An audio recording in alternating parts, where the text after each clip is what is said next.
Hey everybody, how's it going? I'll be honest. We're gonna start out this video with a joke, and that's me. Because I thought I was recording and pretty much recorded the entire video, and then looked to hit stop recording, and it said start recording. So it was never recording. I'm a genius. I'm the guy that's in charge of your PR. No, I'm kidding. Um, Going to the PR though. While I wasn't in charge of it, I was on it.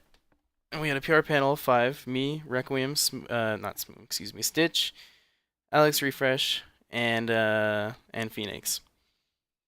And in this PR, we decided the top 10 players. I made a new graphic, or I didn't make it, excuse me. I commissioned Sword Saint to make a new graphic for us. And I also asked the PR, or the PR panel, three questions just to see how we can better take PR in the future.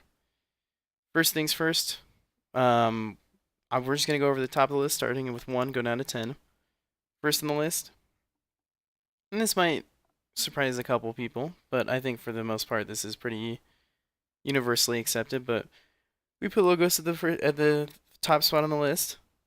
So if you look here on this results page, he had the highest win rate percentage, and he had the lowest amount of losses. That wasn't just net, where net just didn't really play a lot of sets, but he had a very impressive amount of wins and everything, and he has no losing record. Literally none. He's 6-3 versus Cruz this quarter. He's 7-0 against me, and he pretty much hasn't dropped a set against anybody other than Stammy and OKP. So I think he is clearly number one in my opinion. But there was argument for both ways, but we determined that Logos would just be number one. Number two, of course, no really discussion here, but OKP, and these two votes were unanimous. So Logos and OKP, congratulations, you are indisputably um, or undisputably the placing that you are. Then the next one was a little bit controversial, but I think we had at the end of it, I think 4 people or 3 people voted for me, and then there was 1 vote for Net and 1 vote for Stammy. Um, but we determined that after a little bit of discussion and looking at each other's ranks and stuff, we determined that I was the next best fit. I have winning records versus everybody except for Stammy. I'm even against Stammy.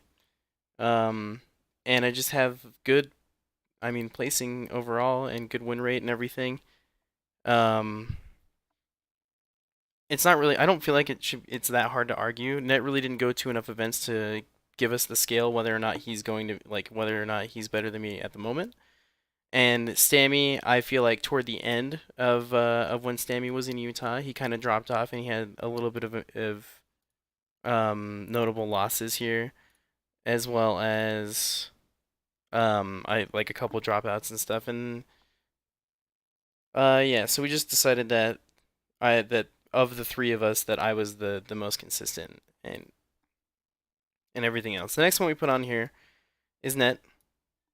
So Net would probably be higher on the list if he kept up this win rate percent and everything, and like his record, and like he took a set from Cruz, and he's positive over Misto, I think. Yeah, he's positive 2-1. So if he just gave us more data, he'd probably be higher on the list. He'd probably be 3, depending on how his sets versus me went. But since we didn't have really that much data, and I'll talk about how much is enough later on. But because he gave us like the bare minimum amount of data, he couldn't be higher on the list, but he definitely made him in a position to be that high. And then next on the list we have Stammy. Stammy had really good head-to-head against everybody, almost everybody. Let's see here. He was tied with me at the end of the quarter. He lost 0-5 to Ender, which is like the biggest um, landslide on Stammy's record. Otherwise, he is 1-2 with Logos. He's 3-5 with OKP. He's even with Lifeline. He's positive over Misto. Yeah, and everybody else. He just has a little bit of notable losses to Scarface, and I think 1 to Cantaloupe. Um, so those are like the biggest reason why he couldn't be higher, because those losses are like, you don't see any player on this list losing to people outside of the players on this list like that. Cantaloupe was kind of up and coming. Drake, for people that don't know, was kind of up and coming, but he moved to Colombia or something like that. I can't remember. Um, yeah, so he moved away, and Scarface is a little questionable. I won't go into it too much, but he's too controversial as a player for me to allow on this list. I'm sorry if Scarface is watching and he doesn't agree with that, but that's why I use the word controversy because it just means like you have a lot of connotation with you, whether it be negative or positive. You have a lot of notoriety, I guess. Um, anyway, we'll be moving on to the next one on the list. Excuse me. So what really solidifies Ender's spot on the next that Ender being the next spot on the list is the fact that he had a really good record over over Stammy. He was 5-0. Where is it? Right here, 5-0. And he also beat LAC, and he had a great record versus Requiem over Soul Stitch over the 15 to 20 guys. He lost to Smoom. It's only one loss. He does have a losing record to Misto, as well as Net, myself, OKP, and Logo. So it's like he did. I feel like 6 is perfect for Ender. He fits right in where the placing is. He didn't lose too much, um, and he didn't do terribly. He didn't do exceedingly well though. He beat me a couple times, and over the head-to-head over the quarter, just didn't really have any of like solid foundation wins. If I think he could probably pull over a couple sets over against Net, that would help his ranking for the next quarter. I do predict that Ender will probably beat Net once or twice in the next quarter. Um, anyway, so we'll move on. The next one on this list is going to be Lifeline, and Lifeline, much like Net, did not have a lot of set data, but he had kind of enough. And of the people on this list, Lifeline doesn't have any he only has losing records to the top 3 players. He's even or winning against everybody else. And we've seen Lifeline in the past, and we've seen he's taken sets off me. He's taken OKP to game 5 a few times, and he's taken Logos to game 5 I think once or twice recently. And he has like really good steady improvement. And if he just went to more tournaments and stuff, we could really see this. And I'll try to pressure him into going to more things so you guys can see him play. And then the next on this list is Misto. And that was a big argument. 6 through 8 right here was a big argument to see which one goes where because we could see Misto is 6, Ender is 7, and Lifeline is 8. We could honestly like these 3 were scrambled in so many ways. But we thought Ender did the best for the quarter, and then it was just Lifeline versus Misto. And their head to head, I think this season is even. But I think like Misto just has a little bit more losses against people like he's negative to Stammy. He's even with Requiem. Oh, I'm sorry, I was looking at Net. No, I was right. He's even with Requiem. But he has dropped a couple sets to like Soul and other people. Although despite having a good record against Ender, and he took me close a couple times. Anyway, I think that's a really solid pick, and I think those 3 are like pretty not interchangeable, but like have contention. And then you have the last 2 spots, and I think the next one isn't going to be very surprising, but I think LAC still deserves the 9 spot. He took a set off me this quarter. I keep going to that graphic by accident. I didn't mean to show you guys so early, but he did pretty well this quarter. He just didn't go to a lot of things, like much like a couple other players. He took a set from me. He is positive over Mister right now, positive over all the BYU guys, except for Soul. But yeah, well, yeah, I just don't think Soul's a BYU guy. That's why the hesitation. But I think I can be wrong. Soul definitely goes to all the BYU stuff.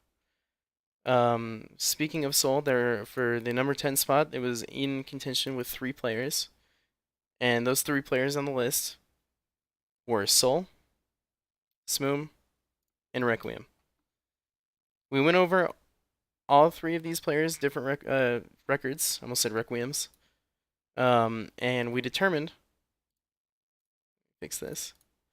We determined that the best overall record would probably go to, I can't remember which one it was. Let me look at it. Would probably go to Requiem. Only losing over the black part is pretty much where you go even at. So in an ideal world, if you're on the left side of the black square, those are all the matches that you should be losing. and if you're on the right side of it, those are all the matches you should be winning. So Logos' name on the right side of the block, every name is green, which is in ideal world that's perfect because that's what's supposed to happen. And then every set to the left of the block for OKP should be red, and it is, and so on and so on. So when you see green here in this area, that's really unusual. Um, so everybody above or behind the black line for Requiem, he is either even with or is over, with the exception of Smoom. And if you look at Smoom, he only has one other person, and it's Soul, and he's even with, and Soul has wins over people in his area and ties in other places. So we saw all these results, we compiled how close to each other that they were, and we decided that the best pick of the three to go for the 10th spot, um, we all decided was going to be Soul. The reason for that being is that these set results were all very close. So you have the different statistics suggesting that their win rate is very similar. Soul has a little bit lower than these two. Soul also, um, excuse me, I'm dying. Soul also has even records against people that are above that are in front of his block, which are good. And then he has some good set wins. There's one here that was miscolored.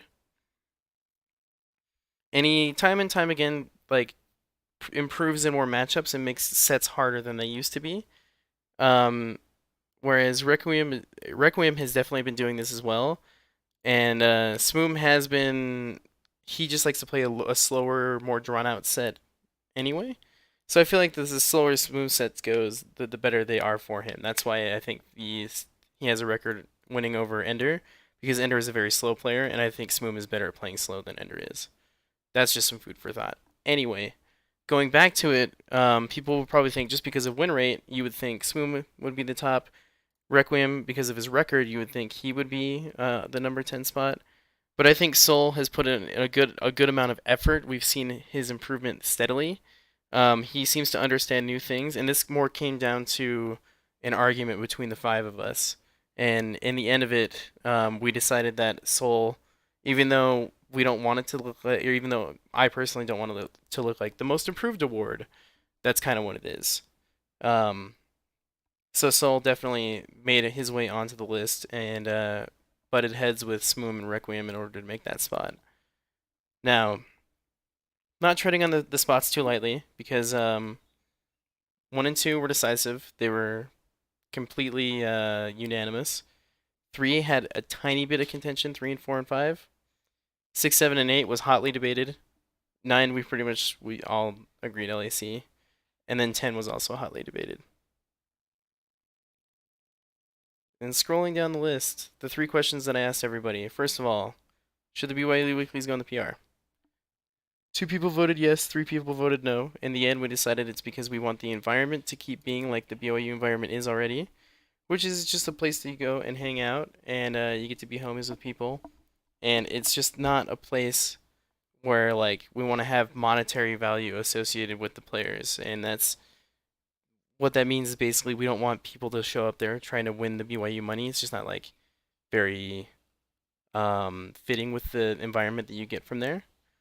So if you try to add money into it to make it a PR event, then it gets a little bit awkward. But if I like the BYU environment already, you go there, you enter for free, and if you're a top player or whatever, you can play a secondary, or you can go to other events that they have, like the crew battles or something like that. And I like the way that is more that it's more open for everybody, including the top players. If because there are some top players like myself, I don't like to go to an event sometimes that's not on the PR. I like to go to events that aren't on the PR sometimes, so that I can play secondaries and like more enjoying the experience without trying to be a competitor.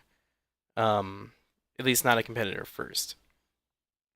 But anyway, I think that and the money, and I think those reasons, and we had the vote. We talked about it a little bit. We think that the BYU should not go on the PR. So for the next quarter, it won't. If we get enough hot contention in the future for reasons why it should be or anything like that, um, maybe for like Wump's sake or anything or something like that, because we see that Wump does have steady improvement, and if he went to more tournaments, that he would also be on this list. So the next one we have here, and I assume Wump will be on the list. I actually don't know for sure. The next one we have here is the minimum tourney played sets against other top 15 players. Now the whole top 15 players thing that you see there is a little bit trivial because you can see here in my quarter one stats that I have more than 15 players here. But what I mean by 15 players is anybody in contention for a top 10 spot on the PR would go on this list. So even if some newbie came in here and took one set off of like someone that was already on the PR last term, like say they went and took a set off of LAC, then even though they only have one positive record, if that's their only win, I would still put them in this list because they have a win over a player that has been contested for the PR. So that's what this list is comprised of. So that's what I mean by top 15 player. I just don't have a name for it yet, so that's just what I called it. But so we think you have to have 15 sets played against players like this. If you see here on this list, Net only has 11 sets, so he shouldn't be allowed to be on the PR. But what we decided is that since we made this ruling right as we were making the PR, that it wouldn't be fair to the people who thought they would be on the PR, but then suddenly wouldn't because of rules they didn't know about. So we're just going to excuse different things like that, but we think that the minimum amount that you should have to play here against other top 15 players, and I actually meant to type 20 there, not 15. I just typed 15 twice because it was here. But we think you should have 20 sets played against other players on that caliber. So if you see here, it looks like Lifeline wouldn't have had enough sets. It looks like Net wouldn't have had enough sets. LAC wouldn't have had enough sets. Um, so we all kind of came together and like even Jet, Smoom, Stitch, Judge, like none of these players would be allowed on this list. Or well, this list in particular is fine, but for the next quarter, I would prefer it if we had less players on this list like that. And we might drop the amount of sets down a little bit in case the next PR, like, we just don't have very many tournaments, because it is likely that sometimes we, in the swing of things, when we have 4 weeklies a week and we have a couple monthlies, it's really easy to rack up the sets. But like, let's say if we only had like one consistent weekly and it was hard to like, it was personally hard for you to get to, then it wouldn't be as fair to keep them weighted as the same if we don't have as many tournaments per se. And the reason that we do that is to encourage activity. We want our top players to go to the weeklies. We want everybody to be able to see, like, scale up their might, see how they can do against the top players, see, what the best Falco and State logos, see what he has to offer, see what it's like to get triple need by one of the Falcons or something like that. You gotta experience, and the top players need to come down more and support the scene so that we can keep supporting it, so that we can keep getting new players and have a lot more fun and interesting and like way more difficult PRs where like, you know, there were so many hot contested seats there, every PR has like 3 different people on it that are completely new. Stuff like that would be really cool. And another thing is to detract from top player privilege. I don't want top players to think that they can not go to tournaments and still make it onto the PR. I think that's just not very fair. So I think there should be an amount that played. Again, this is not going to count for this quarter's PR, the PR that I showed you, which is this is the graphic we have for it. This PR will be going up on the Utah Melee community page as is. And then in the next quarter, I will have kept track of the stats and everything in a stat tracker, much like Stammy's. And but because Stammy's left, I don't believe he updates it any longer. So I'll start a new one, incorporate the Stammy's data, which is why I would like to wait till next quarter to incorporate it because that would take significantly longer than you would think. So that's my plan for doing that in the future. And the third one is, should bigger tournaments like a monthly count different than like a weekly? Now, the reason why this is a question is because the difference between a monthly and a weekly could just mean the notoriety. You go to a weekly every week, it's always there, whatever. There's like 8 people. You go there, have fun, whatever. Let's say there's a monthly. This happened just now to myself. It happened to Cruz. It happened to Requiem. It happened to Phoenix. where there was a monthly where we all went to, and we knew about it for a while, and we were all excited. We posted, and we tried to get as many people to go there as we could, and we had like 6 people show up, and we ended up not doing the tournament. Had we ended up doing the tournament, should a set there, like if I played OKP in grand finals or whatever, should that set count differently toward a set that if I just played OKP in just a random weekly? And the big distinction that we have there is, should we use the definition of bigger that means bigger as in more entrants, or bigger as in more anticipation? Because those are two totally different things, and we can measure those out in different ways. Meaning, if you go to a big tournament that's more anticipated but has less people, I think that should count more than a weekly, but less than a weekly with a certain amount of people per se. But that's more of statistics and stuff that I don't have at this time. It's just more of a general idea and a question that I just wanted to ask the other panel members to see which direction they wanted to go. And their answers were that basically what we do believe think they should be weighted differently. We just don't know how to incorporate that yet. So hopefully by next week's video I have some more data on that. But I do have a couple ideas of how we can incorporate it into the future. So hopefully we'll have more information just a little bit later. And then just going on to the rest of the video. I just want to do a quick recap of last week. First of all, thank you from the response from Dylan from Rogueway about just the issues with why Norta doesn't go to some of our events and why we don't go to some of theirs.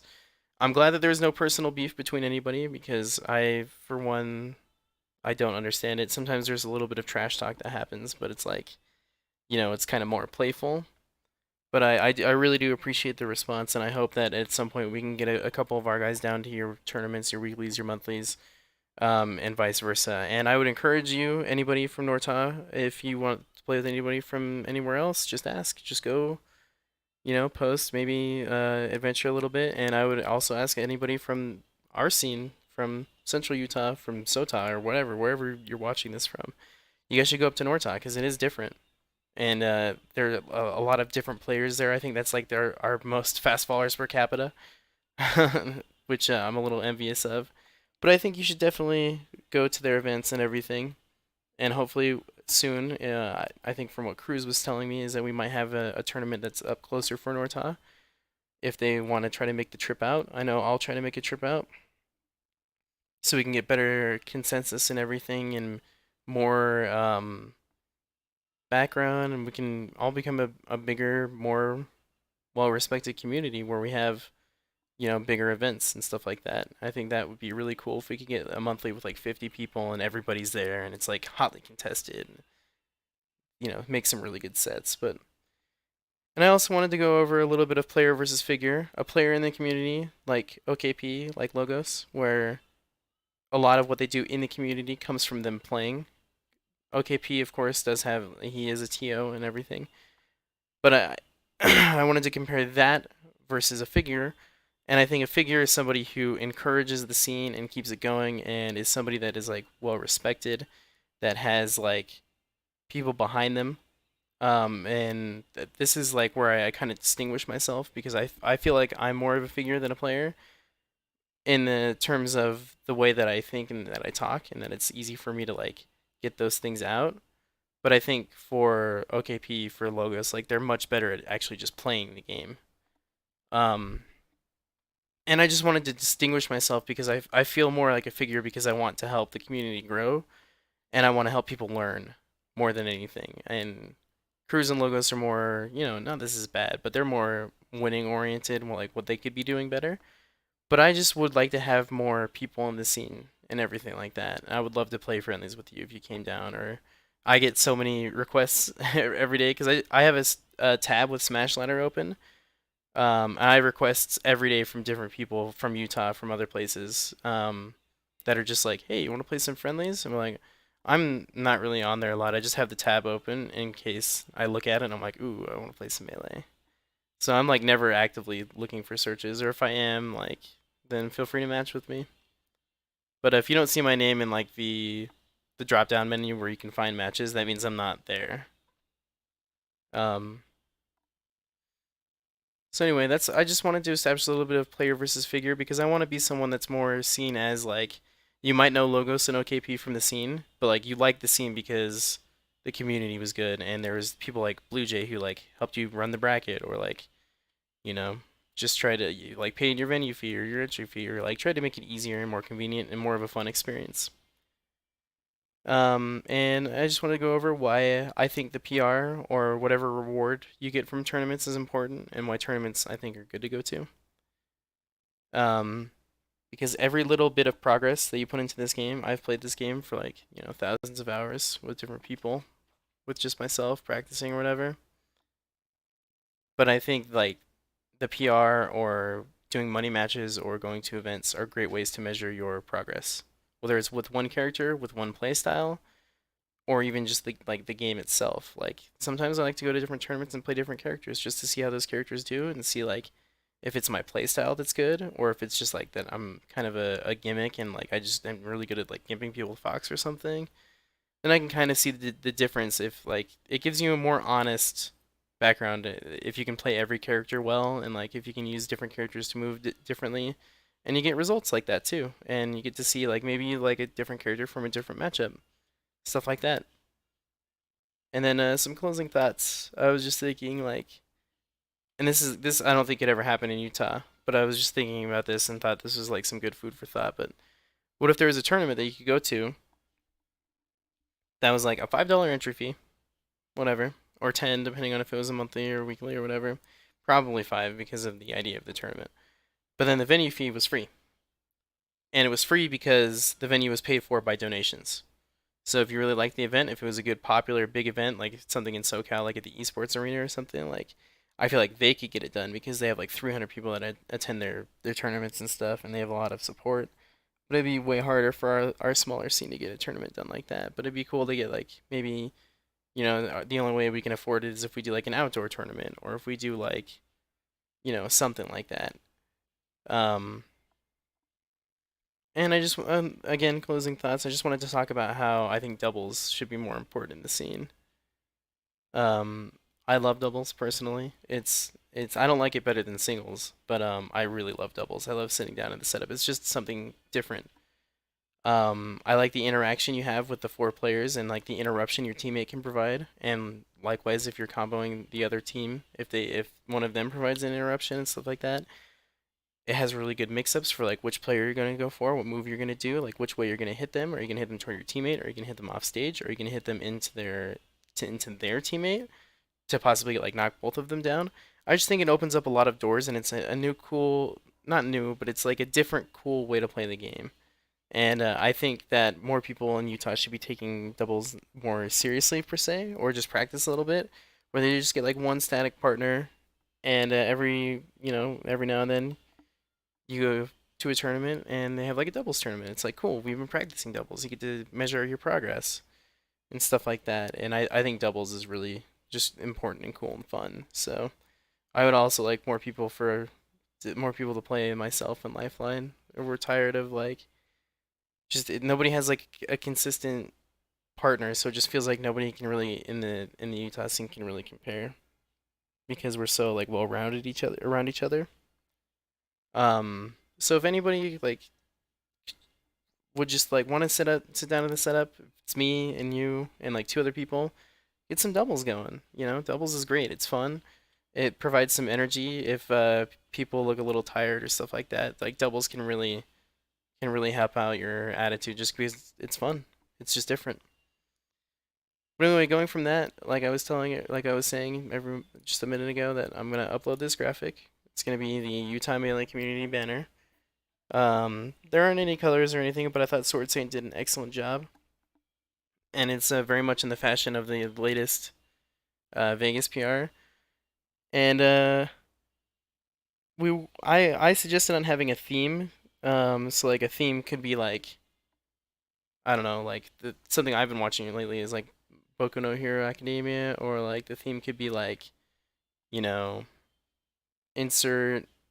It could be like Game of Thrones, or it could be like Scooby Doo for all I care. A theme like that where you just have like you know random random characters instead of the 1 through 10 spots, or like JoJo's Bizarre Adventure would be a good one. Like just you have different characters in the spots instead of the people. But anyway, that's just like pretty much a joke. So again, I started off this video by already making the video but not hitting record because I'm stupid. But I hope you guys can see all this data, and I'll try to make it more publicly available if people want to come look at it. But I want to put it into the website that Stammy was using. I can't remember the name of it. But you probably won't see this data for a little bit. I'm gonna try to put it into a more organized fashion that updates by itself. This is all manual because I'm stupid. Um, but yeah, I think those are some really important things that we can look forward to. Here's the full PR. BYU weeklies will not be going on the PR.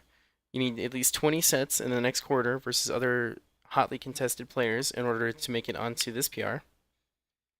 And bigger tournaments are going to count differently from weeklies. We just don't know exactly how yet. And like I said, I'll get back to you like next week with a new video. And I'll try to explain how we're going to do that. Thanks for responding, Norta. Player versus figure. You should think of Logos as a player, and you should think of other people in the scene as players. You yourself as a player. Like, at the end of the day, Armada, the best player, is a player.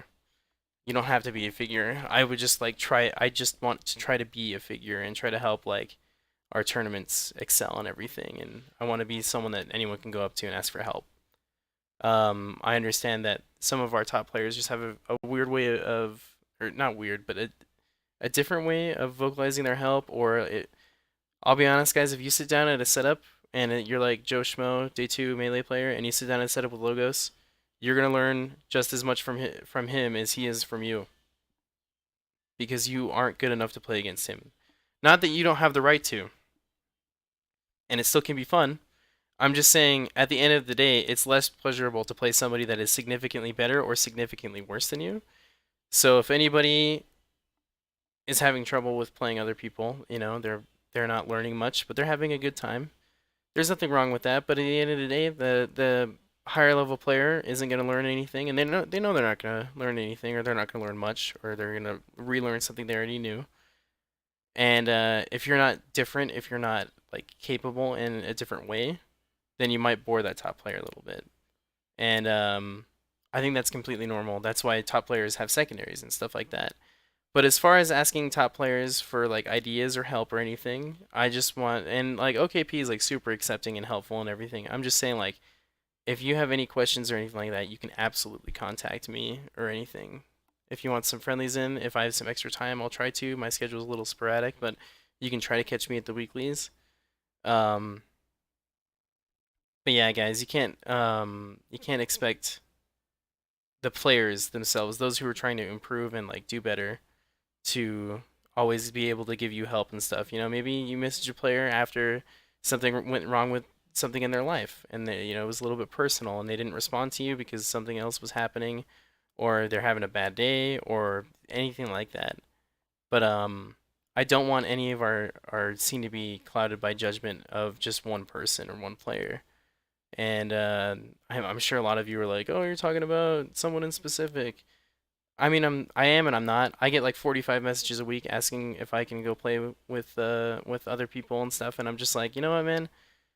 It would just be better if you found people around your skill level and you played against them, because you would learn more about the game, you would learn more mechanics, you would learn how to control your character better, and then you can come try them against me. Because if you don't know how to move your character very well and you're trying to play against the top player in our scene, it's just not gonna.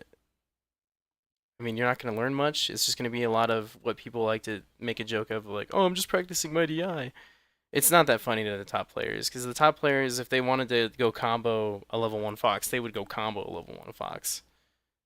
But they want to play you because they want something else from you. And if you can't give them the something else that they want, then they can try to help you. And if the end of that train comes and they're maybe bored or like dissatisfied because you're not learning new things, or like maybe somebody's salty, then that's just how it's gonna be. But like, I want anybody at any point in time, if you want to ask me a question or anything like that, maybe not in the middle of a set. I'd appreciate that, not in the middle of a set or like right after I lose. But any other time, if you see me talking and you're like, "Oh man, that's Blue Jay. I've never met him or anything like that," you're more than welcome to come up to me. I am just a person. I'm here to try to encourage everybody to play this game that I love, and I'm here to try to have fun. I couldn't honestly, I don't really care about me losing to certain players or winning versus certain players. I don't care enough to practice as much as I should. But when it comes to keeping more people in the game and like trying to get more people to play it, playing different ways to play the game, like crew battle or Iron Man or doubles or stuff like that, like I'm super into. I love singles and stuff, and that at the end of the day, is gonna be the player in me. But just for like the other events and everything, and like for supporting the community, I really want to be seen more as a figure, so whereas someone who can help you. Anyway, that's it.